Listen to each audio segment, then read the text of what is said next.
Hello, hello, and welcome to another episode of Overpowering Emotions, where I talk all things big emotions, anxiety, emotion regulation. I'm continuing our journey with back to school success. I'm going to jump in today with test anxiety. It's so important to target because if we've got an anxious kiddo whose worries are getting too big, the brain can't focus. And then what essentially is happening, the brain sabotages kiddos from doing well on the test, even if they totally knew the material. Test anxiety makes it hard to organize our thoughts, to manage our time when we're doing our test, even just to get started on the test. We can just go blank, even though we might have known all of that. So many of the things that I am going to be talking about are common sense things that we likely already know, but they're good reminders to think about. And who knows, maybe there's some nuggets in there that you didn't actually know before. And I will definitely be going through, I'm pretty sure, some ideas you might not even know about. But I just want to make sure we're starting on the same page with what test anxiety is. So it's essentially this apprehension that a kiddo is feeling before, during, or even after a test. We don't often think about the after test, but that's just as important of a piece is what's happening after a test because of the worries about failing a test, but that can contribute to more test anxiety next time. So it's any of those apprehensive feelings and worries, either before, during, and or after a test. We all experience some level of anxiety before a test or some sort of performance or, presentation that we do. I mean, 96% is about, the percentage of students who've experienced test anxiety. So pretty much everyone, right? It'd be weird if we didn't have some test anxiety at some point in our life. Now, most of us know that a little bit of nervousness that can help us motivate us to perform our best, right? Because our body's revving up to give us the energy that we need to face the challenge, whatever that challenge is. But when we've got a kiddo who's got a lot of worries, and especially around failing and about how they're going to do, that anxiety starts to interfere, A, with the learning in the first place, but B, definitely interfering with their ability to show what they know during a test, right? And then they usually, when they're feeling anxious during the test, they usually do way worse when they've got that anxiety than what they could have done without all of that anxiety. Because that anxiety, the adrenaline gives us our energy, but then cortisol is released as well. And that cortisol, that inhibits our memory and it can cut off the thinking brain. And so literally there's things happening in the brain that shuts off the brain, which is why it's so important that we're addressing this. And as always, as I say, anxieties. You've heard me say that once, you've heard me say it a million times. What we worry about doesn't really matter because anxiety is going to show up the same all the time, whether we're worried about tests or somebody laughing at me or I can't think right now, petting a dog, right? So for our kiddos with test anxiety, they're experiencing the exact same physical symptoms when anxiety shows up about the test, right? So butterflies in the tummy, feeling like they might have to throw up, they might feel sweaty or clammy, they might have headaches. They might be short of breath. They might have to be running to the bathroom every 2 seconds, feeling lightheaded, dry mouth, rapid heartbeat, all of those types of things. I get test anxiety. And I remember before my candidacy exam, my parents flew in. They happened to be visiting around the same time. They took me for breakfast and to a restaurant, and I was in the bathroom the entire morning. Right. And my dad at one point is like, "Are you okay?" But it's just this anxiety. It's just wreaking havoc in our system. And so when that anxiety sneaks in, it shows up and sneaks in, we see it behaviorally. So some kiddos might want to cry. Some might run away. Some might be sick for the day. Some might fight, right? They're turning to be really aggressive. And those aggressive behaviors can be really reinforcing and motivating because now they're sent to the principal's office or now they're in trouble or whatever is going on for them. So that those behaviors start to become a problem too. And then we often start seeing kids as a behavioral problem versus the anxiety. We miss that anxiety, for example. So that test anxiety, it can cause students to completely blank out during a test and make it really hard for them to focus on the test, like I talked about. So as a result, they can't think clearly, they can't show what they know, they're just not demonstrating their skills. And that's especially true for math. Anxiety shuts down the math brain. So if there's any anxiety, we're not testing their math abilities anymore. But this is true. It can be true for really anything, but math is definitely affected. So with any anxiety, we can't just hope it goes away. right? Because it not only interferes with their performance on this test in front of them, we know that their academic performance isn't as strong. And even new learning, all of those new learning experiences are hindered. Studying time, it's ineffective because a lot of those kiddos, like I said, have a hard time learning information in the first place, but then remembering the information that they need to have for a test. And all of the emotional components that come with it as well. Self-esteem, right? A lot of our kids feel completely low. Their self-concept as a learner is totally low, and they feel helpless and they just want to give up. And then they start refusing to go to school, right? So there's a lot of things that we need to consider. So what do we do now, right? If you know my anxiety compass, and if you've been following me, the process is still the same. We still want to teach about the nature of anxiety. We want to externalize that anxiety. We got to teach the skills to be able to recognize when anxiety's shown up, to be able to accept it and cope with it, to talk back to it, to self-coach, right? And all of those types of things are going to be really important, and get into the test. Even if anxiety is there, even if anxiety is throwing stuff at them, they know how to warm up their brain and get going on the test to their full capacity as much as possible. Now, when I talk about all those things, I listed a bunch of things. I mean, definitely join me in my anxiety mastery training program. I'm not going to go through all of those steps, and I've talked about them in previous episodes today, because I really want to focus on the strategies that are specific to test anxiety. We're always going to respond to anxiety the exact same way when it does show up, but there's things around the testing anxiety that we can work on. I do want to talk a little bit about the anxiety management piece, but then I really want to go into some of the practical, concrete points of things can do separately to support their test taking skills. So first, like I said, we want to externalize, right, that anxiety. So I talk about the henchmen. Who are the henchmen that are getting in the way of success, of test success specifically? Who's trying to take over your brain, right? And make this just a big failure for you. These henchmen, they're rooted in fear. They're rooted in failure and that catastrophic thinking that this test is the end all and be all. It's going to end my success as a human being. I'm going to be humiliated.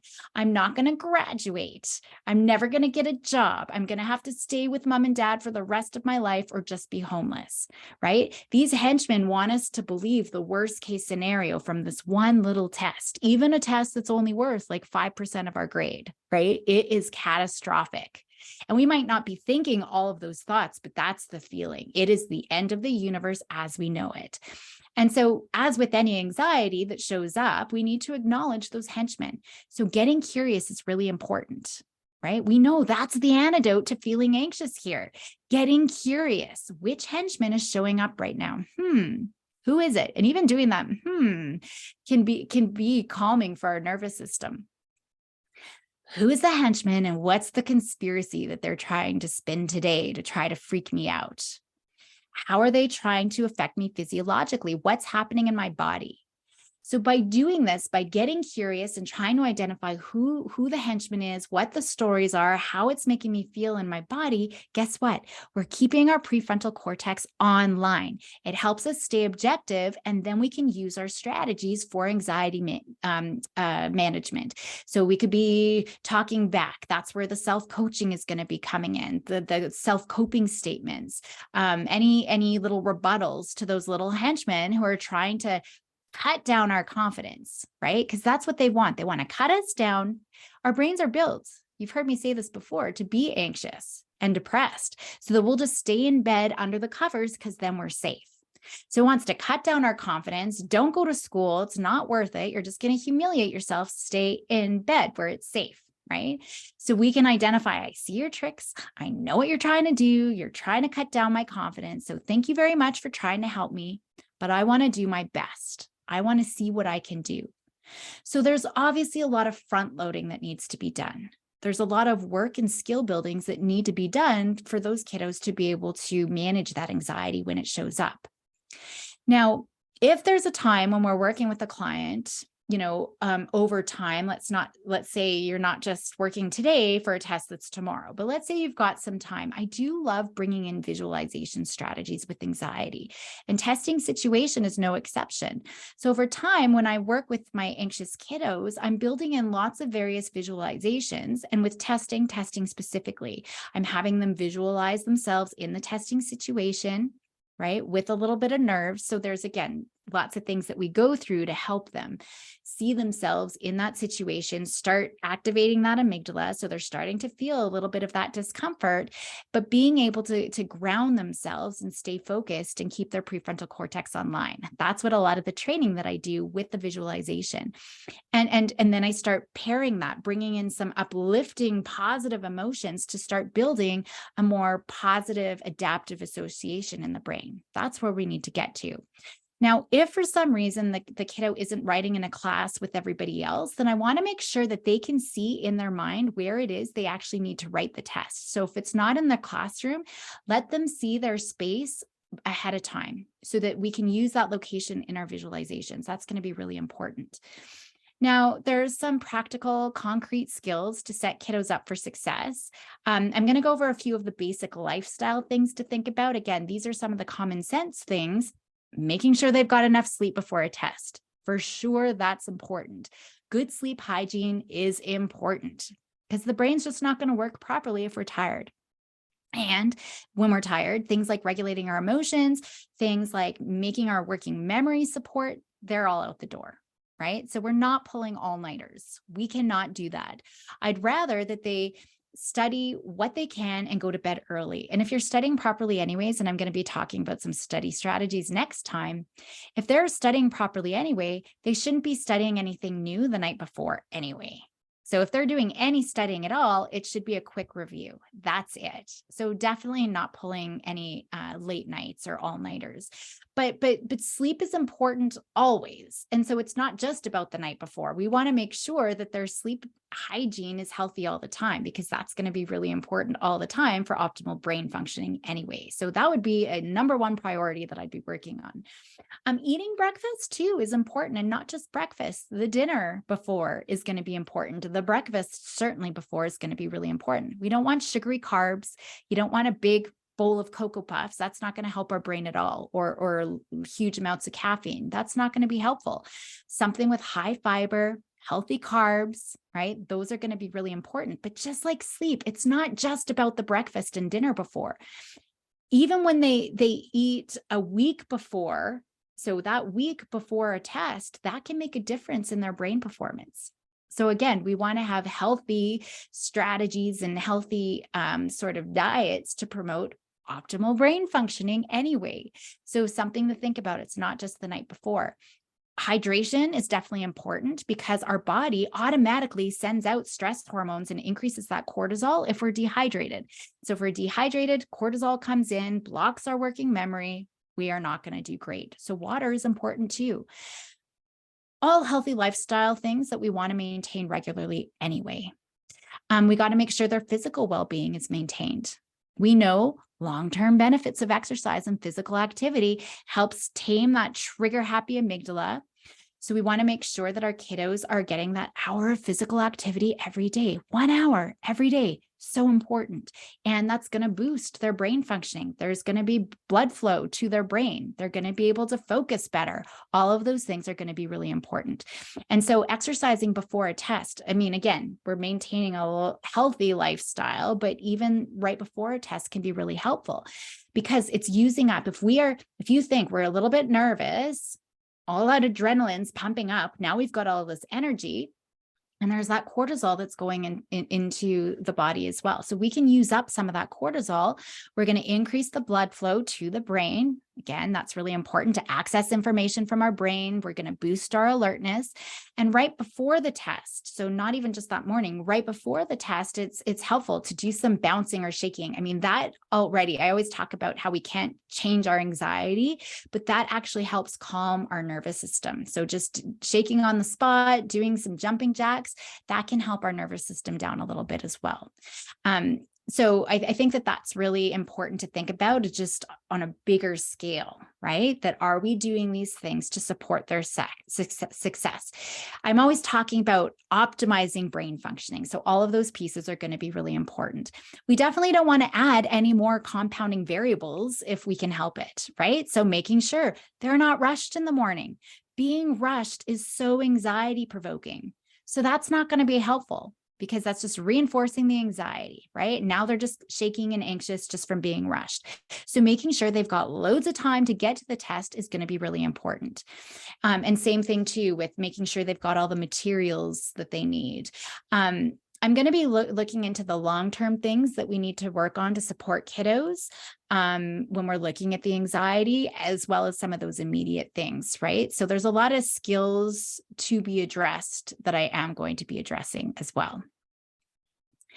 When we're looking at the long game, we want to create habits. That's an important lifestyle piece to consider as well. And the more students study and prepare for a test, the less anxious they're going to feel. So that's going to be important.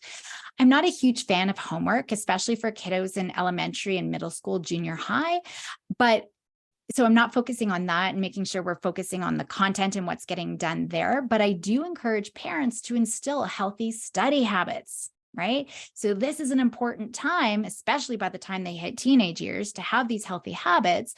So maybe we're using that homework, even if they don't have assigned homework, we're taking 5 to 15 minutes to review notes, to review what I've learned during the day. If kids can talk about it, that's going to really help them identify what they know. And I'm going to be talking about some of those strategies.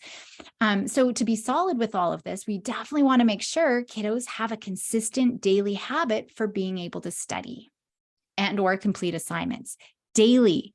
And that's especially true for my high school students. They need to do regular homework anyways. Elementary, again, there's not a huge correlation between homework and academic outcomes, but setting up that time to talk about what they've learned, to engage in some sort of learning activity or review, that's a really important habit to get into, because if it's so automatic now, it's going to be easier later. And when they get into that habit of preparing, that's going to be one less piece that they have to worry about. They're going to feel more confident going into it. So, making sure if we're setting up those habits now, they're going to have no problem studying a little bit every single day as they get into higher grades. Because most kids wait, I've got a test tomorrow, I'm going to cram tonight. No, a little bit every day. When they get into that middle school, junior high school, again, we definitely by now want to make sure they've got great study strategies, good study habits, good organizational habits. All of that's going to be really important. Those good habits, study habits, and consistency is going to make test writing so much easier. And if we're creating those habits young, it's going to make it way easier for them to know how to learn how to study, right? In advance, a little bit. It might not feel like a lot versus one cramming session, but it's actually going to stay in their brain, right? And so learning those skills so that they're not cramming at the last second.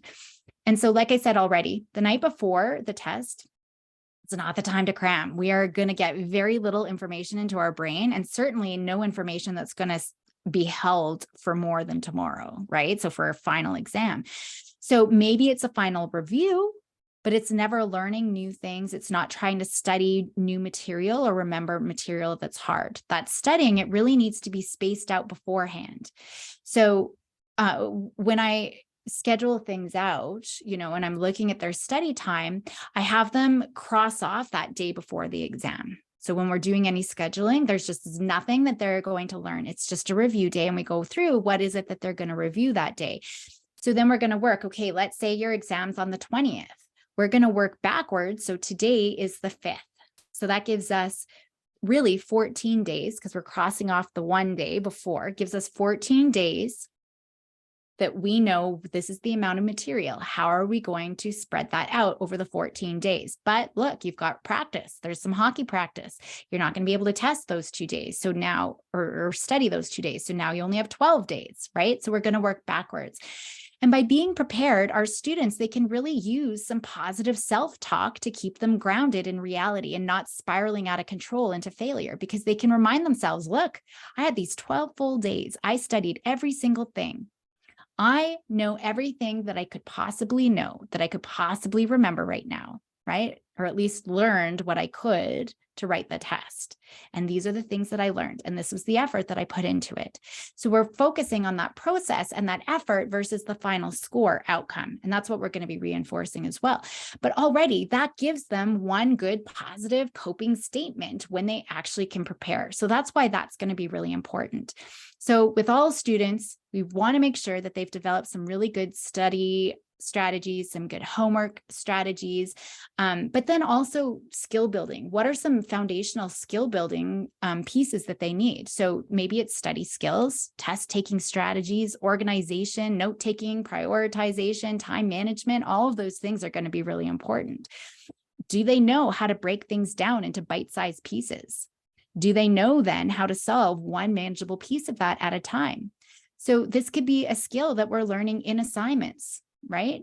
So we're teaching that, how do you break this assignment down? Maybe it's a novel study, maybe it's a science experiment. How do you break it down into manageable pieces and do one piece at a time?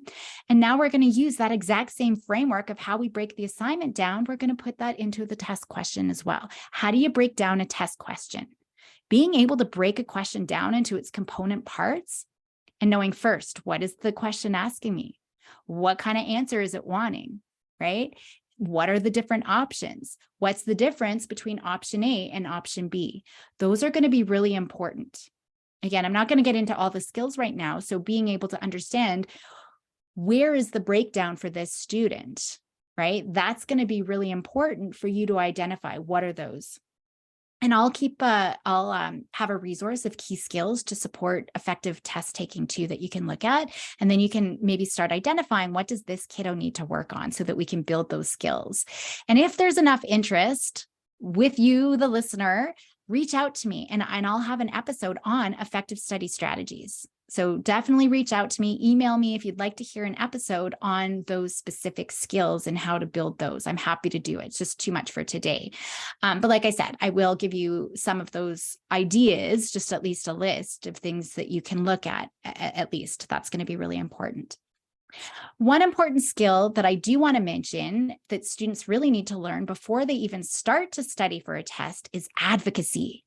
I work with so many kids who are not good at asking for help or self-advocating for themselves, and especially my teenagers who need it the most. So being able to ask the teacher, hey, what do I need to focus on for studying? What do I need to know for the test? What format is the test? Is it going to be multiple choice, true or false, essay answers, short answers, anything that's going to be helpful for them to create a study plan, right? Is there a practice test that I could use? Are there previous tests that I can use? You know, those are all valuable because we're creating a little database of what we need to do. It's like a dress rehearsal before a big exam, right? We need to have that dress rehearsal just before we go out onto the stage and do our big performance. Having that dress rehearsal can be really helpful, right? When I had to do my test to become a psychologist, you have to do this qualifying test. Most of you will know, but if you don't, and I wrote a gazillion practice tests to create that association in my brain to say, oh yeah, we've already done this before. I've already done some of this test before. Oh yeah, I know these kinds of like double negative questions. So the brain, we're creating some of that familiarity, right? Which our brain likes. It wants familiarity. So it's no problem. I've got this. I can't stress the importance of those practice tests enough because it's that mini dress rehearsal that our brain needs to build that familiarity. Mindset, it's really important. And part of building the right mindset for studying, I like doing lots of different activities. One of the things that I like to do is create a probability scale. So what's the probability of passing? What's the probability of doing as well as I would hope to with no studying? Right? What's the probability of me doing well if I do study and if I study a little bit over time? What's the probability of me doing well if I cram the night before?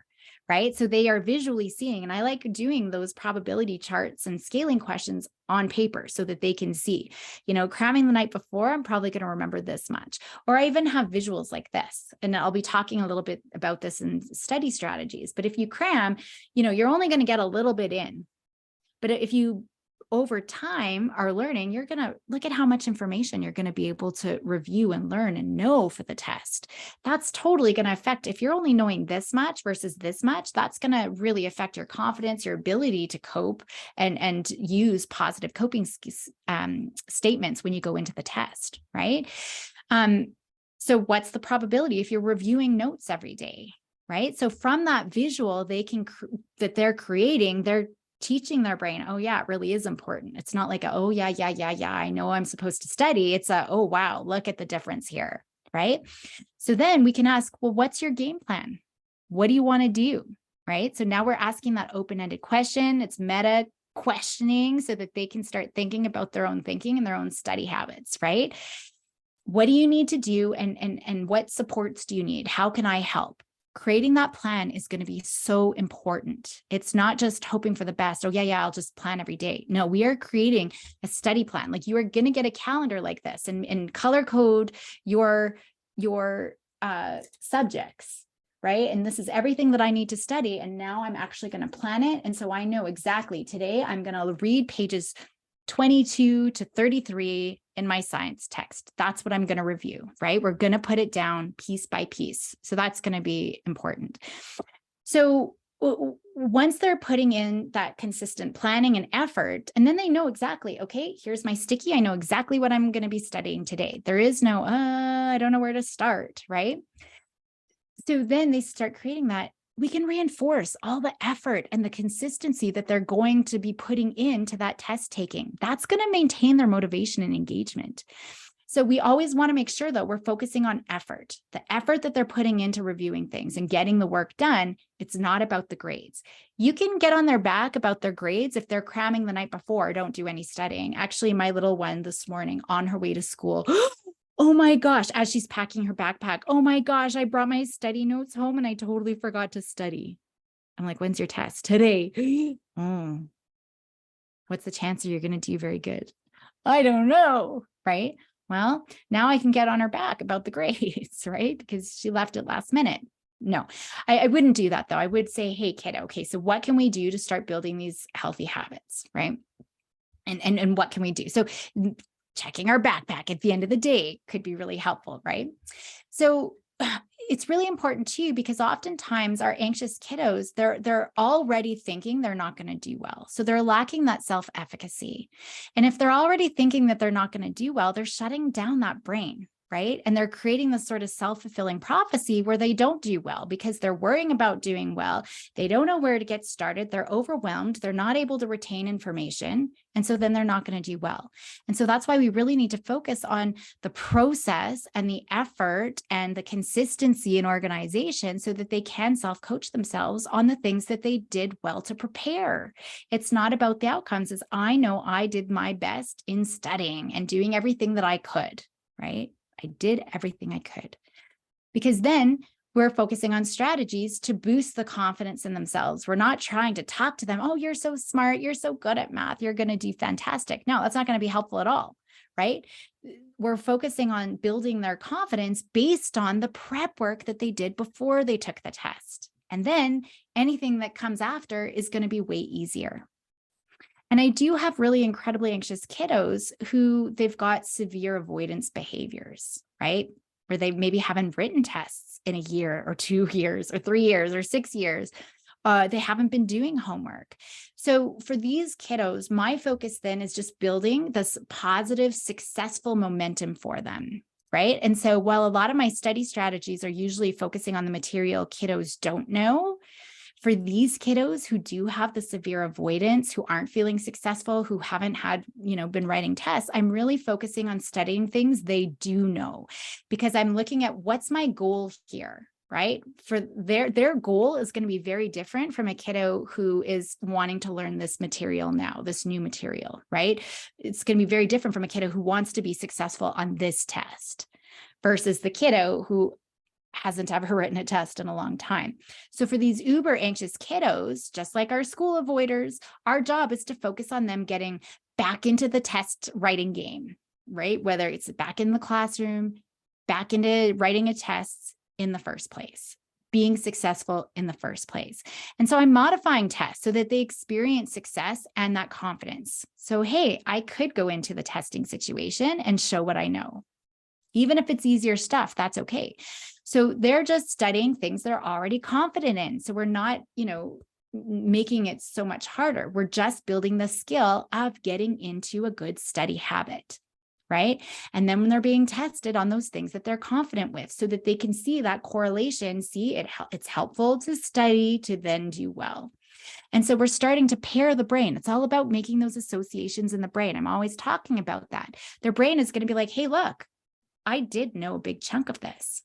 I knew a big chunk of this information. I learned a few little things, and I was able to go and get tested and show what I knew about this information. And for questions maybe I didn't know, I managed to get through them. And it's not about the test grades, right? It's not about the test or the grades or where they're at with everybody else. Right now, for these kiddos, it's about building that momentum. We want to build that success, because right now they're probably in a failure loop, and it's really hard to get out of them. So we want to get them into the success loop before we start focusing on this test that everybody else is writing on, right? Because a lot of these kiddos who are in that failure loop, they've experienced previous failures. And so all of our brains, they're predispositioned. All of us, we're all predispositioned to negativity bias, where we have the strongest memory for the negative events in our lives, including failures and any big emotional reaction and everything that comes with that. We usually have a big feeling of disappointment or sadness or something, or fear even when we fail something. So our memory stores onto that way better than any successes that we've had. Our brain was built for survival.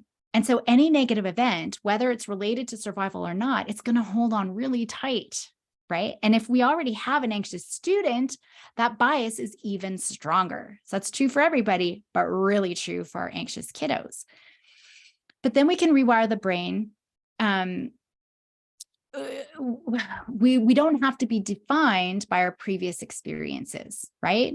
We could try to talk about it though. Your previous failures you're not a failure, right? We can talk about it, but talking doesn't really make a big difference. We're never going to rewire the brain just by talking. So kiddos have to learn through experience that I can manage this and I can be successful. So that's why I want to build that momentum and give them those experiences of success, because it's through those experiences then they physiologically feel that success. Yes, because the cognitive brain can't get to the emotional brain, not the same way our physical body can, right? So we want to make sure we're focusing on that. So much to think about. I'm going to leave it there for today. There is more to talk about. I just don't want this running forever and ever. So I will talk about more of those concrete, practical strategies next time. Enjoy the rest of your day. Go and help those kiddos be bold and courageous, and I'll see you next time.